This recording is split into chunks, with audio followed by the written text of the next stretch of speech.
देवी प्रपन्नार्तिहरे प्रसीद प्रसीद मातर जगतो अखिलस्य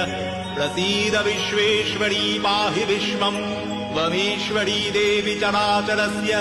आधारभूता जगतस्त्वमेका महीस्वरूपेण यतः स्थितासि अपाङ्गस्वरूपस्थितया त्वमैतदप्यायते कृत्स्नमलङ्घ्यवीर्ये त्वं वैष्णवी शक्तिरनन्तवीर्या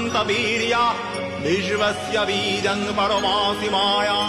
सम्मोहितं देवि समस्त्यमेतत् त्वं वै प्रसन्ना भुवि मुक्तिहेतुः विद्याः समस्तास्तव देवि भेदा स्त्रियः समस्ता सकला जगत्सु त्ववैकया पूरितमन्नैवैतत् आदिस्तुति स्तव्यपरापरुक्तिः